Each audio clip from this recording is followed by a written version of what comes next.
We're excited that you're here. I'm happy to be here. I'm always happy to be here. I know. I love having you. I want to talk about this docu-series because I'm honestly I'm freaking out. It's pretty. It's juicy. It is intense. Yeah. But first, how's the family? How are the little babies? They are so good. They're keeping us so busy. They just Luna just turned 6 and Miles is about to turn 4, and I can't believe it. And is that right already? Yeah, it's 6 so and 4. cool though. Yeah, but they couldn't be more different from each other. But it's like it keeps us on our toes all day. I truly love it. You told me that Miles is learning how to play baseball. Yeah, he's playing t-ball now, which is so cool because I loved baseball growing up. So. And does he understand the rules? No, not at all. Yeah. No, he's like a blank. I mean, imagine going into it blindly. Like he literally doesn't. He's never seen a baseball game before. You'll be like. His coach will be like, go to first base, and he's like, I don't know what first base is. I don't know. It's a tricky game to just put on and be like, all right, and try to explain while it's happening. It's too tricky. No, it is. And honestly, they have him play like every different every position, and they were like, Miles is gonna play first, and I was like, are you sure about that? The ball's always gonna go to him. But he did, and I don't know. We have fun watching.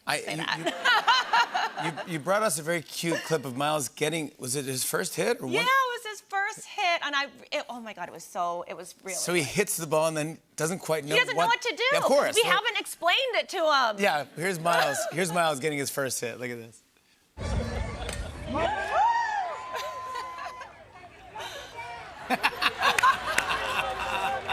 He's just walking.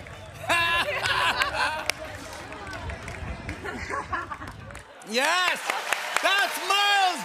That's my dude! Congratulations!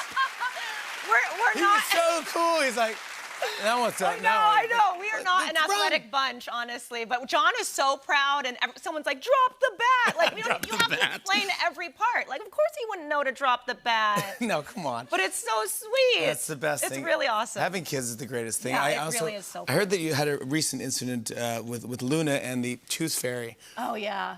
How does the Tooth Fairy? I know. I don't know the rules of anything. Like no one, you forget what the lie is. Like at Easter, we were like, she was like, what's the backstory? Like, did we leave the eggs out, or did the Easter Bunny bring the eggs? And I don't know if did I make the basket, or did the Easter Bunny make the basket? Sometimes the bunny brings the basket. Right? Sometimes you provide the basket. But so it doesn't, there's no rhyme, there's no rules. No rules. Ever. Tooth Fairy is really out there. Tooth Fairy. That's a tough one to explain. Yeah. So she loses her first tooth, and then I promptly dropped it down the sink, like immediately in my bathroom sink. And it's in kind of an odd sink, so there's this like kind of long divot that it could fall into. And so we had to, it was like thousands of dollars. We had to bring someone in with a camera, like the Roto-Rooter camera thing that goes down and spirals in, found the tooth, put it in a Ziploc bag. I was so happy, and then I threw the Ziploc bag away, like immediately.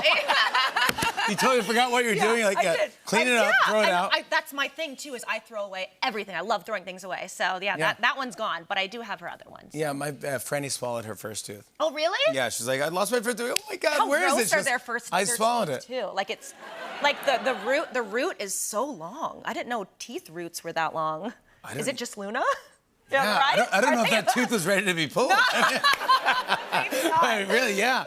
No, I don't think I had mine. I did recently, though. My dad was giving me stuff that he's had forever and didn't want, and gave me like a bag of my own teeth. See, that's cool. I think that's cool. No? No thanks.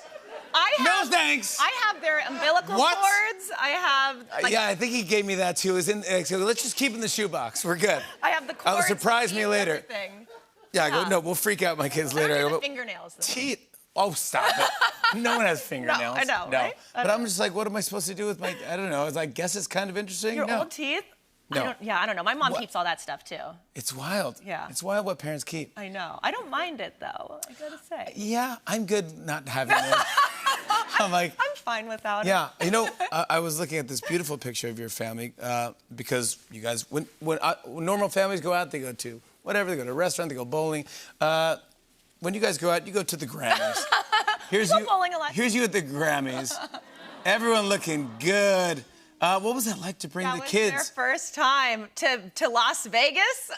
Was that where it was? Yeah, it was crazy because, John, when he told me we were going to go to the Grammys, he was like, do you want to go? And I was like, oh, it's like we're supposed to be on vacation during this time. And then he was like, no. He's like, well, I've been asked to perform, so He was like, let's great, bring the by the whole way. family out. Yeah, it was really wonderful. But he didn't tell me it was in Las Vegas, so like we had to bring the whole family to Vegas. usually in And they LA. had Yeah. So they had a good time though. They got to see like a ton of celebrities, obviously. And, But get and dressed thought up it and was they so just look cool. like, look how cool. Yeah, and Miles like, loves a suit. He's like John. yeah, he's like, I just hit a single, no big deal.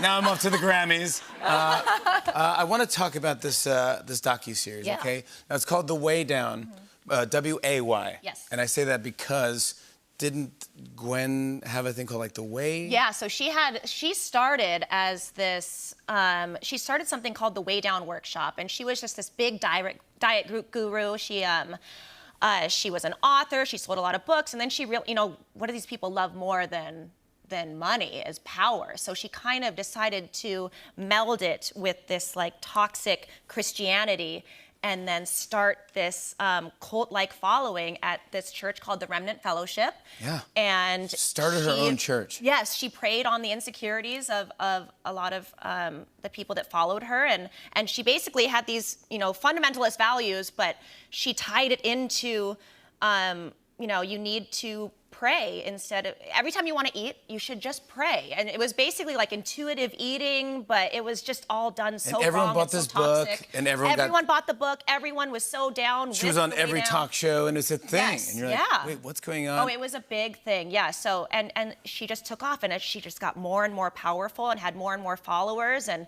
everything, the ego got bigger, the hair got bigger. Her hair, by the way, is insane.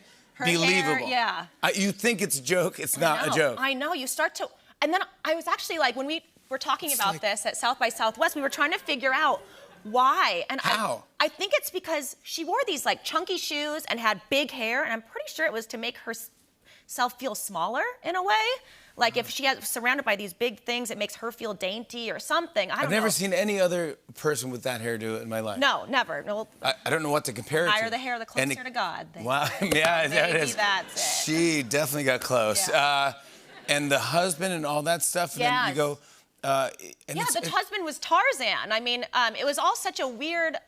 no, her husband actually was... He was Tarzan. He didn't live in the jungle, but he played Tarzan. Played Tarzan, yeah. Tarzan's not real? Hopefully the kids are asleep like, Tooth Fairy, Easter Bunny, Tarzan? I know. What is going on? Tarzan is real. I know. Just doesn't know if he brings his own baskets, who knows. I think Joe is actually kind of the most fascinating part of the series. Me too. Because he's like so captivating, and it's so weird. You can totally tell this is the first time this guy's ever opened the Bible. He's like reading it sideways, and he's like trying to like... Yeah, and now he's in charge. Yeah, and now he's a leader. He's a leader, and he's telling these people about Yes, this but this religion. And I guy- was like, who is this guy? And Natasha, who's featured on it as well, was his ex, and She the was mother. of his- great. Yeah, she's incredible, and she just goes. She's like, he was never religious. He was never a religious person. He was an out of work actor, and just like he didn't really.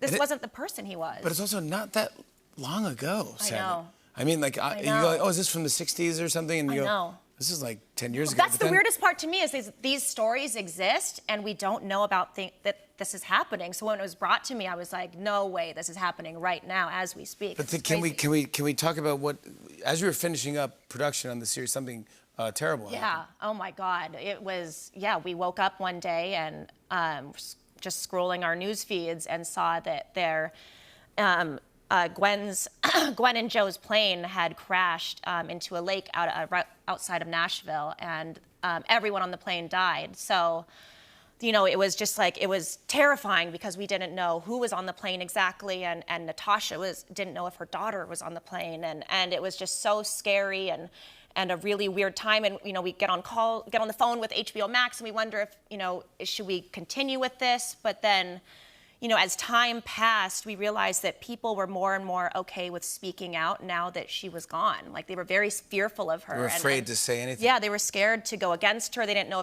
if the church would come and attack their families, or they felt like they were in danger. So when she had passed, people, and that's kind of what part 2 is going into it now, are all these people that are no longer afraid to speak out. So. Oh, it is fantastic. I want to show everyone the clip. Here's a peek at the new episode of The Way Down. Take a look.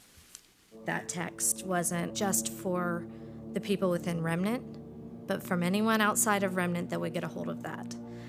That, I believe, was definitely more of her motive behind that text than it was being sent directly to the Remnant congregation. A lot of what cults often do with situations like this is very Orwellian. It will be almost ignored because it does not fit their narrative that their leader was struck down in an accident that God could have protected her from. If the righteous are protected by the hand of God, how could Gwen have died like that?